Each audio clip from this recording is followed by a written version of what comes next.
नमस्कार दर्शक बंधु आमर यूट्यूब चैनल रे आपण मानकु मु स्वागत जनाउछि। फ्रेंड्स आज मु ए वीडियो रे आपण मानकु जणेबी जे आपण जदि पोस्ट ऑफिस रे खाताडे खोलिचंती जे कोनसी खाता हेउथा ना काहे कि आरडी एसपी आईपीपीएफ एभली बहुत गुडे अछि ऑप्शन। आपण सेति मध्यनु किछि भी पासबुक अकाउंट खोलिथिबे एवं आपण प्रति मासर जाईगी पोस्ट ऑफिस रे डिपॉजिट करूथिबे इंस्टॉलमेंट भली आपण डिपॉजिट करूथिबे किंतु आपण सबले तो समय देखि कि आपण पासबुक खाता रे पैसा जमा करिया पई जाई पार नथिबे किंतु आज मु ए वीडियो रे आपण मानकु जे जणेबी जे आपण घरे बसी मोबाइल माध्यम रे प्रति मासरे पासबुक रे पैसाटी आपण डिपॉजिट करि परिबे। केमिति करिवे देरी न करी वीडियोटी को स्टार्ट करिबा। प्रथमे आपण कोन करिवे प्रथमे आपणको मोबाइल स्क्रीन टी को ऑन करने जिवे। ऑन कला परे तापर आपण कोन करिवे प्ले स्टोर ऐप टी को ओपन करने जिवे आपणकर मोबाइल रे। देखंतु एभली भाबरे प्ले स्टोर ऐप टी को ओपन कला परे एठी आपणको सर्च आइकन ऊपर क्लिक कर देबा पड़िबो। तापर आपण क्लिक करने जिवे। क्लिक कला परे एठी सर्च रे आपण कोन लिखिया पड़िबो आपणको आईपीपीवी एभली लिखि देबे आईपीपीवी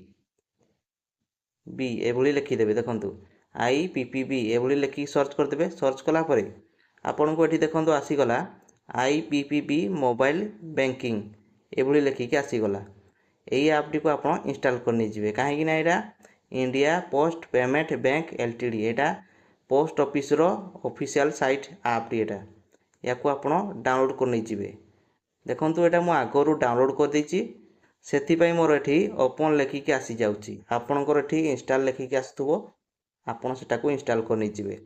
इंस्टॉल कला परे एठी देखंतु आपण रेटिंग मते देखि पारबे 4.1 रेटिंग अछि एवं 5 करोड़ प्लस डाउनलोड यूजर अछंती। एटा को आपण चेक करने जिवे। चेक कर सला परे आपण इंस्टॉल करने जिवे। इंस्टॉल कला परे एठी आपण को ओपन लेखि के मध्य आसी जिवो। ओपन लेखि के आसी साला परे आपण से ओपन ऊपर क्लिक करने जिवे। क्लिक करी कि जेतले ऐप टी को आपण ओपन करिवे आपण को एभली लॉगिन ऑप्शन लेखि के आसी जिवो।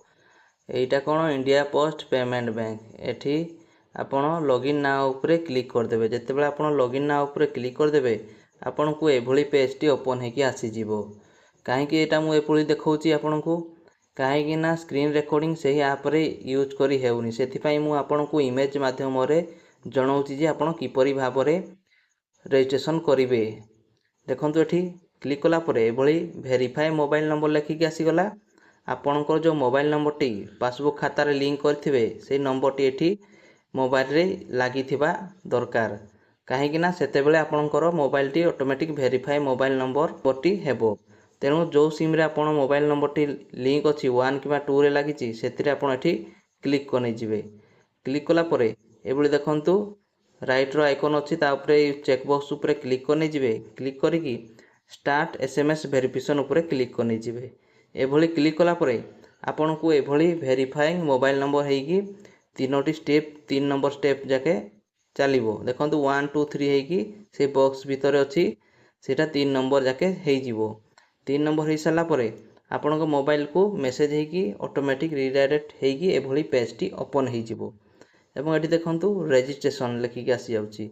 एठी आपनकर अकाउंट नंबर एवं कस्टमर आईडी एवं 3 नंबर रे डेट ऑफ बर्थ एवं 4 नंबर रे आपन जो मोबाइल नंबर टी देइथिबे सेही नंबर टी ऑटोमेटिक एठी आसी जिवो शो करि जिवो। तेणु एठी आपण कोन करिवे आपण को एको एटीएम कार्ड भरी पोस्ट ऑफिस रे देइथिबे। जेतेबेला आपण कहिबे जे ना मु मोबाइल माध्यम रे पेमेंट करिवार अछि सेही टाइम रे आपण को एको एटीएम कार्ड भला देइथिबे जोतिरे आपण को अकाउंट नंबर एवं कस्टमर आईडी लिखा हिथिबो।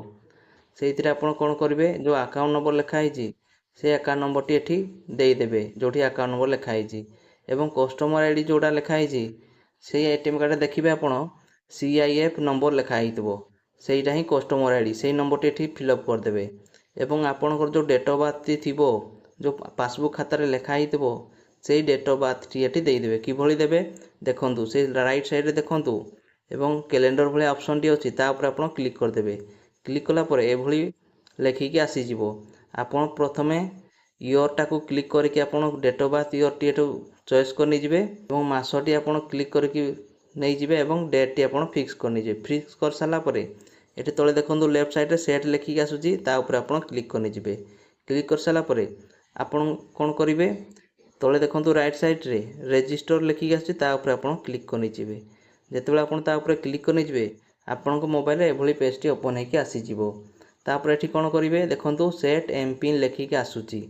ଏଠି ଆପଣଙ୍କୁ ଏମ୍ ପିନ୍ଟିଏ ଏକ ସେଟ୍ କରିବାକୁ ପଡ଼ିବ, କାହିଁକିନା ଯେତେବେଳେ ବି ଆପଣ ଆପ୍ଟିକୁ ଓପନ୍ କରିବେ ସେତେବେଳେ ଏଇ ଏମ୍ ପିନ୍ ପାସୱାର୍ଡ଼ ଭଳି ଆପଣଙ୍କ ମୋବାଇଲରେ କାମ କରିବ ଏବଂ ସେଇ ପାସୱାର୍ଡ଼ଟିକୁ ଆପଣ ଦେଲା ମାତ୍ରେ ହିଁ ଆପ୍ଟି ଓପନ୍ ହେବ ଏବଂ କାହାକୁ ମଧ୍ୟ ଯେତେବେଳେ ପେମେଣ୍ଟ ମଧ୍ୟ କରିବେ ସେଇ ଏମ୍ ପିନ୍ଟି ଦରକାର ପଡ଼ିବ। ସେଥିପାଇଁ ଏଠି ଆପଣ ଏମ୍ ପିନ୍ଟି ଏକ ମନେ ରଖିଥିବା ଏମ୍ ପିନ୍ଟି ଦେଇଦେବେ।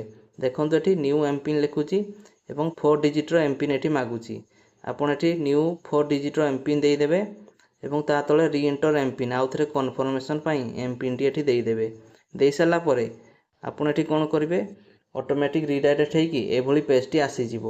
ଏଠି କ'ଣ ଲେଖୁଛି ଏଡ୍ ସିକ୍ୟୁରିଟି କ୍ୱେଶ୍ଚିନ୍, କାହିଁକିନା ଯେତେବେଳେ ବି ଆପଣ ଏମ୍ ପିନ୍ ପାସୱାର୍ଡ଼ଟି ଭୁଲିଯିବେ ସେତେବେଳେ ଆପଣଙ୍କୁ ନର୍ମାଲ୍ କିଛି କ୍ୱେଶ୍ଚିନ୍ ପଚରାଯିବ, ମାନେ ଯେକୌଣସି ଲୋକ ବି ସେ କନଫର୍ମେସନ୍ ପାଇଁ ପଚରା ଯାଉଛି ଯେ ଆପଣ ସିଓର ସେହି ଲୋକ କି ନୁହେଁ ବୋଲି। ସେଥିପାଇଁ ଏଠି ପାସୱାର୍ଡ଼ ଆପଣଙ୍କୁ ସିକ୍ୟୁରିଟି କ୍ୱେଶ୍ଚିନ୍ ହିସାବରେ ପଚରା ଯାଉଛି। ଏଠି ଦେଖନ୍ତୁ what is the place of your birth, ଆପଣଙ୍କ ଡେଟ୍ ଅଫ୍ ବାର୍ଥଟି ଆପଣ ଦେଇଦେବେ ଏବଂ what is the first school, ଆପଣଙ୍କ ସ୍କୁଲ୍ କେଉଁଟା ଅଛି ଏଇଟା ଦେଇଦେବେ ଏବଂ what is the name favourite friend, ଆପଣଙ୍କ ଫ୍ରେଣ୍ଡ କିଏ ଅଛନ୍ତି ସେଇଟା ଆପଣ ଫିଲ୍ଅପ୍ କରିଦେବେ ଏବଂ ଆପଣଙ୍କ ଫେଭରାଇଟ୍ ଟିଚର୍ କିଏ ଅଛନ୍ତି ସେଇଟା ଆପଣ ଦେଇଦେବେ। କେତେବେଳେ କ'ଣ ଆପଣ ଯେତେବେଳେ ଏମ୍ ପିନ୍ ପାସୱାର୍ଡ଼ଟି ଭୁଲିଯିବେ ଏଥିମଧ୍ୟରୁ ଆପଣ ଯେକୌଣସିଟି କରେକ୍ଟ ଆନ୍ସର୍ ଦେଇଦେଲେ ଆପଣ ଏମ୍ ପିନ୍ ପାସୱାର୍ଡ଼ଟି ପୁଣି ଫରଗେଟ୍ ପାସୱାର୍ଡ଼ କରିକି ପୁଣି ନୂଆକି ବନେଇ ପାରିବେ। ସେଥିପାଇଁ এই ଅପସନ୍ଟି ଆପଣଙ୍କୁ ଦେବାକୁ ପଡ଼ିବ। ଏଭଳି ଭାବରେ ଫିଲ୍ଅପ୍ କରିସାରିଲା ପରେ ଆପଣ ଏଠି ସବମିଟ୍ ବଟନ୍ ଉପରେ କ୍ଲିକ୍ କରିଦେବେ। ଦେଖନ୍ତୁ ଏଠି ରାଇଟ୍ ସାଇଡ଼୍ରେ ତଳେ ଅଛି ସବମିଟ୍ ବଟନ୍ଟି, ତା ଉପରେ ଆପଣ କ୍ଲିକ୍ କରିନେଇଯିବେ। କ୍ଲିକ୍ କଲା ପରେ ଆପଣଙ୍କ ମୋବାଇଲରେ ଏଭଳି ଅଥୋରିକେଟ୍ ୱିଥ୍ OTP ଏଭଳି ଅଟୋମେଟିକ୍ ରିଡାଇରେକ୍ଟ ହେଇକି ଏକ OTP କୋଡ଼୍ଟି ଆସିବ ଏବଂ ସେ OTP କୋଡ଼୍ଟି ଏଠି ଦେଇସାରିଲା ପରେ ସେ ଏଭଳି ରେଜିଷ୍ଟ୍ରେସନ୍ ସକ୍ସେସଫୁଲ୍ ହେଇକି ଆସିଯିବ। ଦେଖନ୍ତୁ ଏଠି ଲେଖିକି ମଧ୍ୟ ଆସୁଛି ଏବଂ ଆପଣ କ'ଣ କରିବେ ଏଇ ଲଗ୍ଇନ୍ ଅପସନ୍ ଉପରେ କ୍ଲିକ୍ କରିନେଇଯିବେ। ଯେତେବେଳେ ଆପଣ ଏଇ ଲଗ୍ଇନ୍ ଅପସନ୍ ଉପରେ କ୍ଲିକ୍ କରିବେ ଆପଣଙ୍କ ମୋବାଇଲରେ ଏଭଳି ଆଉ ଥରେ ପ୍ରଥମେ ଯେଭଳି ଆସିଥିଲା ପେଜ୍ଟି ସେଭଳି ଲେଖିକି ଆସିଯିବ ଏବଂ ଆପଣ ଏଠି କ'ଣ କରିବେ ଏମ୍ ପିନ୍ ଯେଉଁ ଏମ୍ ପିନ୍ ପାସୱାର୍ଡ଼ଟି ସେଟ୍ କରିଥିବେ ସେଇ 4 ଡିଜିଟ୍ର ଏମ୍ ପିନ୍ ପାସୱାର୍ଡ଼ଟି ଏଠି ଦେଇଦେବେ। ଦେଇସାରିଲା ପରେ ଆପଣଙ୍କ ମୋବାଇଲରେ ଏଭଳି ହୋମ୍ ପେଜ୍ଟି ଓପନ୍ ହେଇକି ଆସିଯିବ।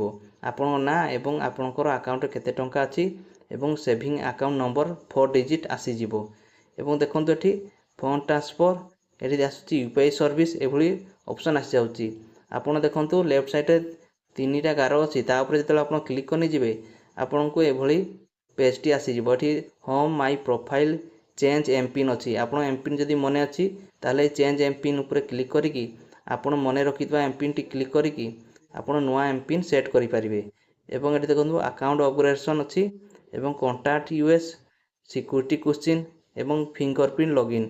ଏଠି କ'ଣ ଫିଙ୍ଗରପ୍ରିଣ୍ଟ ଆପଣଙ୍କ ମୋବାଇଲ ଯଦି ଫିଙ୍ଗରପ୍ରିଣ୍ଟ ପାସୱାର୍ଡ଼ ଲକ୍ ସିଷ୍ଟମ୍ ଅଛି ତାହେଲେ ଏଟାକୁ କ୍ଲିକ୍ କରିକି ଆପଣ ଫିଙ୍ଗର ଲକ୍ ମଧ୍ୟ ଦେଇପାରିବେ ଏବଂ ଲଗ୍ ଆଉଟ୍ ମଧ୍ୟ ଏଠି ଆସିଯାଉଛି। ଏଟା ଆପଣ ବ୍ୟାକ୍ ଆସିଯିବା, ବ୍ୟାକ୍ ଆସିଲା ପରେ ଏବେ ଦେଖନ୍ତୁ ମାଇ ସର୍ଭିସ୍ ଉପରକୁ ଯିବା। ଏଠି କ'ଣ ମିଳୁଛି ପେ ବିଲ୍ସ, ପୋଷ୍ଟ ଅଫିସ୍ ଏଭଳି ସର୍ଭିସ୍, ଅଲ୍ ଆକାଉଣ୍ଟ ଏଭଳି ବହୁତ ଗୁଡ଼ିଏ ଅପସନ୍ ଆସୁଛି ଏବଂ ବିଲ୍ ପେମେଣ୍ଟ ମଧ୍ୟ ଆସୁଛି। ଏଠି ମୋର୍ ଉପରେ ଯେତେବେଳେ ଆପଣ କ୍ଲିକ୍ କରିନେଇଯିବେ ଦେଖନ୍ତୁ ବିଲ୍ ପେମେଣ୍ଟ ଶେଷରେ ଅଛି। ମୋର୍ ଉପରେ ଯେତେବେଳେ ଆପଣ କ୍ଲିକ୍ କରିନେଇଯିବେ ଆପଣଙ୍କୁ ପେମେଣ୍ଟର ବହୁତ ଗୁଡ଼ିଏ ଆସୁଛି। ଦେଖନ୍ତୁ ଏଠି ବହୁତ ଗୁଡ଼ିଏ ଆସିଯାଉଛି LPG ଗ୍ୟାସ୍ଠୁ ଧରିକି ଲ୍ୟାଣ୍ଡଲାଇନ୍ଠୁ ଧରିକି ଏବଂ ମ୍ୟୁନିସିପାଲିଟି ଟ୍ୟାକ୍ସଠୁ ଧରିକି ବହୁତ ଗୁଡ଼ିଏ ଆପଣଙ୍କୁ ପେମେଣ୍ଟର ଅପସନ୍ ଆସିଯାଉଛି। ଏବେ ବ୍ୟାକ୍ ଆସିଯିବ, ବ୍ୟାକ୍ ଆସିଲା ପରେ ଏବେ ଆପଣ ଟ୍ରାନ୍ସଫର୍ ଟାଇପ୍କୁ ଗଲେ ଆପଣଙ୍କୁ ଏଠି ଫଣ୍ଡ ଟ୍ରାନ୍ସଫର୍ କରିପାରିବେ ଏବଂ ସ୍କାନ୍ ଏସ୍ ପେମେଣ୍ଟ ଆପଣ କାହାକୁ ମଧ୍ୟ ସ୍କାନ୍ କରିକି ଫୋନ୍ପେ ଭଳିଆ ଆପଣଙ୍କୁ ଯାହାକୁ ହେଲେ ମଧ୍ୟ ଆପଣ ପେମେଣ୍ଟ କରିପାରିବେ ଏବଂ ଟ୍ରାନ୍ସଫର୍ ୟୁଜିଂ UPI ଆପଣ ଯେକୌଣସି UPI ଆଇଡ଼ିକୁ ମଧ୍ୟ ପେମେଣ୍ଟ କରିପାରିବେ ଏବଂ ଷ୍ଟାର୍ଟିଂ ଇଣ୍ଟରସନ୍ ଆପଣ କେତେ ଡେଟ୍ରେ କ'ଣ କାହାକୁ ପେମେଣ୍ଟ କଲେ ତାର ମଧ୍ୟ ଏଟା ଇନଫର୍ମେସନ୍ ପାଇପାରିବେ ଏବଂ ମ୍ୟାନେଜ୍ ବେନିଫିସିଆରୀ ଆପଣ ଯେକୌଣସି ଆକାଉଣ୍ଟକୁ ମଧ୍ୟ ଏଠି ମ୍ୟାନେଜ୍ କରିପାରିବେ ଏବଂ POSB ସୁଇପ୍ ଇନ୍ ଏବଂ POSB ସୁଇପ୍ ଆଉଟ୍ ଏଠି କାହାକୁ ପେମେଣ୍ଟ କରିପାରିବେ ଏବଂ ୱିଡ୍ର ମଧ୍ୟ ଅନ୍ୟ ଖାତାକୁ ମଧ୍ୟ ଡେକେଇ ପାରିବେ। ଏବେ ଆମେ ବ୍ୟାକ୍ ଆସିଯିବା, ବ୍ୟାକ୍ ଆସିଲା ପରେ ଏଠି ଦେଖନ୍ତୁ ସର୍ଭିସ୍ ରିକ୍ୱେଷ୍ଟ ଆସିଗଲା। ଏଠି ମୋବାଇଲ ମନି ଆଇଡେଣ୍ଟିଫାୟାର ଅଛି ଏବଂ ଅପଡେଟ୍ ନୋମିନି ଆପଣ ନୋମିନି ମଧ୍ୟ କାହାକୁ ରଖିପାରିବେ ଏବଂ ଅପଡେଟ୍ ପାନ୍ କାର୍ଡ଼ ମଧ୍ୟ ଏଠି କରିପାରିବେ ଏବଂ ଆଧାର ସେଣ୍ଡିଂ ଏବଂ update email ID, update statement option, request complaint ଆପଣ କିଛି ଯଦି ପ୍ରୋବ୍ଲେମ୍ ଆସିଲା ପଇସା ନେବା ଆଣିବା ବେଳେ ଯଦି କିଛି ପ୍ରୋବ୍ଲେମ୍ ତ୍ରୁଟି ଆସିଲା ତାହେଲେ ଏଠି ଆପଣ କମ୍ପ୍ଲେଣ୍ଟ ବକ୍ସରେ କ୍ଲିକ୍ କରିକି ଆପଣ କମ୍ପ୍ଲେଣ୍ଟଟି ଦେଇପାରିବେ ଏବଂ ଫିଡ଼ବ୍ୟାକ୍ ସଜେସନ୍ ମଧ୍ୟ ଦେଇପାରିବେ ଏବଂ କମ୍ପ୍ଲେନ୍ ଦେଇସାରିଲା ପରେ ଯେତେବେଳେ କିଛି ପ୍ରୁଫ୍ ମାଗନ୍ତି ତାହେଲେ ଏଠି ଅପଲୋଡ଼ ଅପସନ୍ ଅଛି, ଅପଲୋଡ଼ କରିକି ଆପଣ ପ୍ରୁଫ୍ ଦେବେ ଯେ ଏବେ ଆମେ ବ୍ୟାକ୍ ଆସିଛେ। ବ୍ୟାକ୍ ଆସିଲା ପରେ ଦେଖନ୍ତୁ ପୁଣି ମାଇ ସର୍ଭିସକୁ ପଳେଇ ଆସିଲେ। ଏଠି ପୋଷ୍ଟ ଅଫିସ୍ ସର୍ଭିସ୍ ଅଛି, କାହିଁକିନା ଆମେ ତ ଯେକୌଣସି ଖାତାକୁ ପୋଷ୍ଟ ଅଫିସ୍ର ଆର୍ଡି ଠୁ ଧରିକି ବହୁତ ଗୁଡ଼ିଏ ଅପସନ୍ ଅଛି, ସେଗୁଡ଼ାକୁ ଆମେ ମୋବାଇଲ ମାଧ୍ୟମରେ ପେମେଣ୍ଟ କରିବା। ତାହେଲେ କିଭଳି ଭାବରେ କରିବା, ଏଠି ଦେଖନ୍ତୁ ମାଇ ସର୍ଭିସ୍ ଆପଣଙ୍କର ଏଠି ଲେଖିକି ଆସୁଛି ଉପରେ, ଏବଂ 2 ନମ୍ବର ଦେଖନ୍ତୁ ପୋଷ୍ଟ ଅଫିସ୍ ସର୍ଭିସ୍, ତା ଉପରେ ଆପଣ କ୍ଲିକ୍ କରି ନେଇଯିବେ। ଯେତେବେଳେ ଆପଣ ତା ଉପରେ କ୍ଲିକ୍ କରିବେ ଆପଣଙ୍କୁ ଏଭଳି ପେଜଟି ଓପନ୍ ହେଇକି ଆସିଯିବ। ଏଠି ଆପଣ ଦେଖନ୍ତୁ POSA ଲେଖିଛି, ପୋଷ୍ଟ ଅଫିସ୍ ସେଭିଂ ଆକାଉଣ୍ଟ, ଏବଂ ତଳେ ଦେଖନ୍ତୁ ପୋଷ୍ଟାଲ ଲାଇଫ୍ ଇନ୍ସୁରାନ୍ସ ଏବଂ ରିକ୍ୱାରିଂ ଡିପୋଜିଟ୍, ମାନେ ଏଇଟା ଆର୍ଡି କୁହାଯାଏ। ଆପଣ ଯଦି ଆର୍ଡି ଖାତା ଖୋଲୁଛନ୍ତି ଏଇ ରିକ୍ୱାରିଂ ଡିପୋଜିଟ୍ ଉପରେ କ୍ଲିକ୍ କରିକି ଆକାଉଣ୍ଟ ନମ୍ବର ଏବଂ IFSC କୋଡ଼୍ଟି ଦେଇଦେଲେ ଆପଣ ଯେତେ ଟଙ୍କା ମନ୍ଥଲି ଇନଷ୍ଟଲମେଣ୍ଟ ଦେଉଛନ୍ତି ସେଇଟା କ୍ଲିକ୍ କରିକି ଆପଣ ମୋବାଇଲରେ ପେମେଣ୍ଟ କରିପାରିବେ, ଯାହାଦ୍ୱାରା କି ଆପଣଙ୍କୁ ବାରମ୍ବାର ପୋଷ୍ଟ ଅଫିସ୍ ଯିବାକୁ ପଡ଼ିବ ନାହିଁ।